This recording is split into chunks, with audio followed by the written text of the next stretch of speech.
మగవాళ్ళని ఇంకో ఇది డైరెక్ట్గా చెప్పొచ్చో లేదో, మగవాళ్ళని సంకనాగించేసి వాళ్ళని రోడ్డుకి ఏడ్చేసిన ఆడవాళ్ళు ఎంతోమంది ఉన్నారు. వాళ్ళ గురించి ఒక్కళ్ళు కూడా మాట్లాడరు.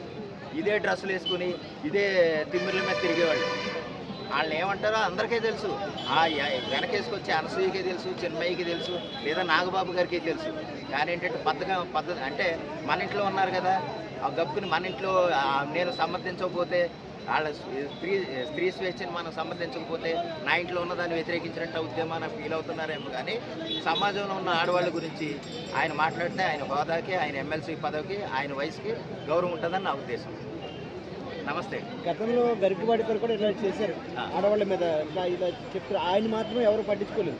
శివాజీ గారి మాటలు మాత్రం ఎందుకు హెల్ప్ చేస్తున్నారు? శివాజీ ఏంటంటేనండి ఇండస్ట్రీ సభ్యుడు, ఫిల్మ్ ఇండస్ట్రీ సభ్యుడు. ఎప్పుడైనా సరే ప్రతి ఒక్కళ్ళకి ఏదో ఆకెళ్ళి ముళ్ళు మీద పడినా, ముళ్ళు చాకు మీద పడినా ఆకే తిరుగుద్దని ఒక సామెత ఉంది. ఇండస్ట్రీ ఏంటంటే ప్రతి ఒక్కరికి కూడా చాలా ఈజీ కార్నర్. ప్రతి ఒక్కళ్ళు కూడా టార్గెట్ చేయాలి. శివాజీ గారు కాకుండా రోడ్డు మీద నేను మాట్లాడానుకోండి, ఎవడో పట్టించుకోడు.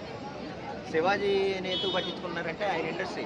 ఒక కాంట్రవర్సీ చేయొచ్చు, ఒక ఫేమస్ అయిపోవచ్చు, ఒక పబ్లిష్ అయిపోవచ్చు, వెంటనే ఈ సమాజాన్ని ఉద్ధరించే వాళ్ళగా మాట్లాడేయచ్చు సోషల్ మీడియాలో కానీ. లేకపోతే ఇప్పుడు నాగబాబు గారు రావాల్సి అక్కల ఒకవేళ వస్తే అమ్మ మీరు పద్ధతిగా ఉండండి, మీరు ఇలా ఉండకూడదు అని చెప్పొచ్చు.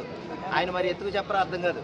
నేను స్త్రీ హక్కులకి అది తప్పు, అది అలా మాట్లాడకూడదు అంటే ఇంకెవరు చెప్తాడని మంచి ఎవరో ఒకరు చెప్పాలి కదా. నీటిలో నీ తల్లి ఒప్పుకుంటుంది అలా తిప్పు తిరిగితే అనసూయ గారు మన ఇక్కడి వరకు షార్ట్ వరకు వేసుకు తిరిగారు.